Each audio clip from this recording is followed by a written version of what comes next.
जय मां कामाख्या कामाख्या तंत्र में आपका स्वागत है मित्रों। अवैध संबंध पे ये वीडियो दूसरी पार्ट 2 है अवैध संबंध का। आज की चर्चा है ज्योतिष शास्त्र में अवैध संबंध जैसे विषय पर स्पष्ट चर्चा।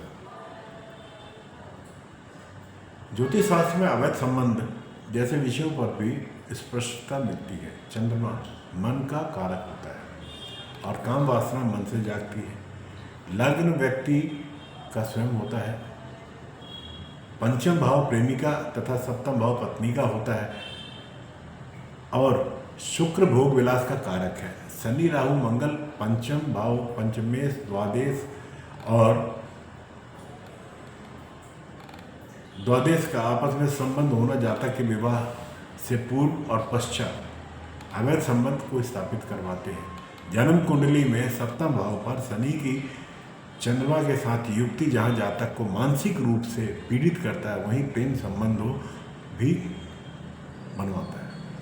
कुछ ऐसे ज्योतिषीय योगों का उल्लेख कर रहा हूँ या चर्चा कर रहा हूँ जिसके जन्म कुंडली में होने से जातक का अवैध संबंध और कामुक होने का संकेत मिलता है। जन्म कुंडली में शनि और शुक्र की युक्ति वैवाहिक जीवन में किसी अन्य का आना बतलाता है।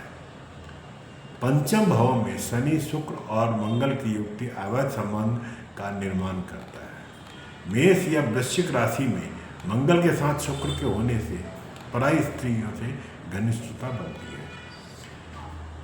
जन्म कुंडली में चंद्रमा से द्वितीय भाव शुक्र हो तो सुनफा योग बनता है। ऐसा जातक भौतिक सुखों को प्राप्त करने के लिए उनका सौंदर्य आकर्षक होता है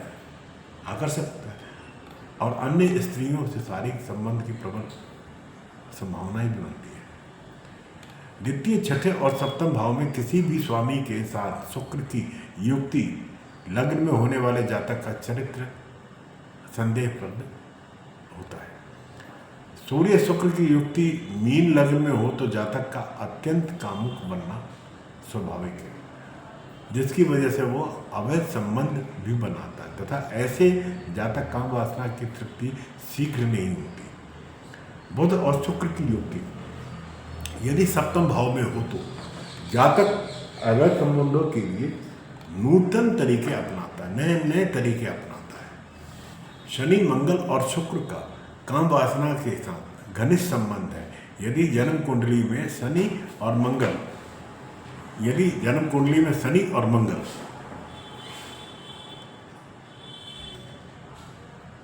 की युक्ति सप्तम भाव पर हो तो जातक समलिंगी होता है और यही युक्ति यदि अष्टम नवम द्वादश भाव पर हो तो जातक का अपने बड़ों से अवैध संबंध बनता है। मंगल और राहु की युक्ति अथवा दृष्टि शुक्र पर हो तो जातक कामुक होता है एवं अवैध संबंध बनाने के लिए उसका मन भटकता रहता है। लग्न चतुर्थ सप्तम दसम भाव में गुरु पर मंगल शुक्र का प्रभाव तथा चंद्रमा पर राहु का प्रभाव हो तो व्यक्ति अवैध संबंध बनाने के लिए सभी सीमाओं को उल्लंघन कर लेता है। लग्न में शनि का होना जातक को काम वासना अधिक देता है। पंचम भाव में शनि होने पर वह अपने से बड़ी स्त्रियों के साथ भी संबंध बनाने के लिए आतुर रहता है। शनि का सप्तम भाव में चंद्रमा के साथ होना और मंगल की दृष्टि पड़ने से जातक वैश्यगामी होता है। इसी योग में अगर शुक्र का संबंध दृष्टि या युक्ति बन जाए तो अवैध संबंधों में निश्चित बन जाती है, निश्चितता आती है। चंद्रमा जन्म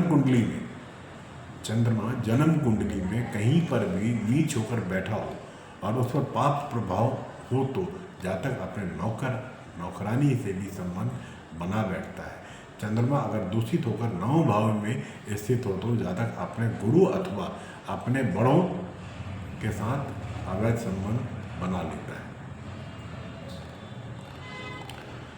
मंगल रक्त को दर्शाता है। जन्म कुंडली में किसी पाप ग्रह के साथ मंगल की युक्ति सप्तम भाव में हो और सूर्य सप्तम में मंगल चतुर्थ स्थान पे अथवा चतुर्थ भाव में राहु हो तो ऐसे व्यक्ति के अंदर में कामुकता आ जाती है और कामुकता में अंधा होकर वह पशु के समान कार्य करता है। राहु का अष्टम भाव में होना जातक के अवैध संबंधों को करवाता है।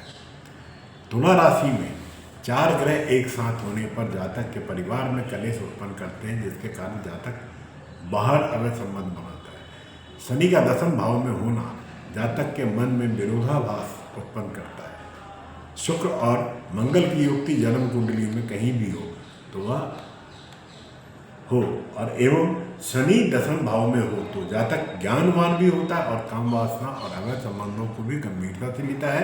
उसका मन स्थिर नहीं रह पाता, कभी ज्ञानी बन जाता है तो कभी अवैध संबंधों को। 10 बुध और शनि का संबंध 7वें भाव में हो तो ऐसे जातक यौन क्रियाओं में नीरस और अयोग्य होते हैं। सूर्य का 7वें भाव में होना जातक के वैवाहिक जीवन में कलेश उत्पन्न करता है। इससे परेशान होकर जातक अवैध संबंध बनाता है। 7वें भाव में राहु और शुक्र हो अथवा राहु और चंद्रमा की युक्ति हो तथा गुरु 12 भाव में स्थित हो तो विवाह पश्चात कार्यालयों में ही अवैध संबंध बनाने लगते हैं। 7वें भाव में राहु और शुक्र हो या राहु के साथ में चंद्रमा की युक्ति हो तथा गुरु 12 भाव में हो तो विवाह के उपरांत कार्यालयों में भी अवैध संबंध बना लेते हैं। बुध और शनि की युक्ति यदि 12 भाव में हो तो जातक शीघ्र पतन का रोगी बन जाता है और इस योग में यदि लगन 7वें और 8वें भाव में राहु हो तो व्यक्ति अपनी जवानी को स्वयं नष्ट कर लेता है और उसका जीवन साथी किसी अन्य के साथ शारीरिक तृप्ति को प्राप्त करता है। मंगल जोश और शुक्र भोग एवं 12 भाव अवैध संबंधों में महत्वपूर्ण भूमिका निर्वाह करता है। यदि मंगल शुक्र और 12 भाव का स्वामी का संबंध 7वें भाव में से हो तो व्यक्ति लंपट होता है और कई स्त्रियों के साथ उसके अवैध संबंध बनते हैं। इन्हीं कारणों से इन्हीं तीनों का योग चतुर्थ या 12 भाव में हो तो जातक अत्यंत कामी होता है और अपने जीवन की मर्यादा त्याग कर अधिक अवैध संबंध बनाता है। लग्नेश एकादश में स्थित हो और उस पर पाप प्रभाव हो तो जातक अप्राकृतिक यौन क्रियाओं से तृप्त होता है और अवैध संबंध बनाता है। जन्म कुंडली में चंद्रमा मंगल शुक्र राहु 7वें भाव 5वें भाव और 12 भाव में अवैध संबंध का निर्माण करते हैं। मंगल शारीरिक शक्ति का कारक है तथा विवाह के पश्चात जो संबंध बनते हैं उसको भी दर्शाता है।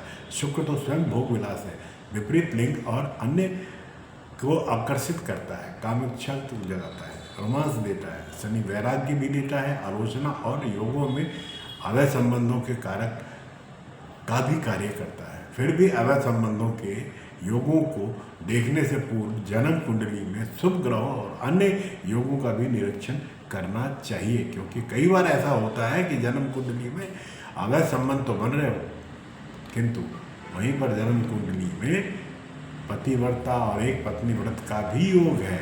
इन दोनों योगों में से जो योग बलवान होगा वही होगा। शुक्र और सूर्य की युक्ति लग्न में जहाँ व्यक्ति को व्यभिचार देता है वहीं किसी शुभ ग्रह की युक्ति अथवा दृष्टि उस व्यभिचार योग को नष्ट कर देता है। ऐसे ही मंगल और शुक्र की युक्ति 5वें भाव में अवैध संबंधों के स्थान पर प्रेम भी देती है।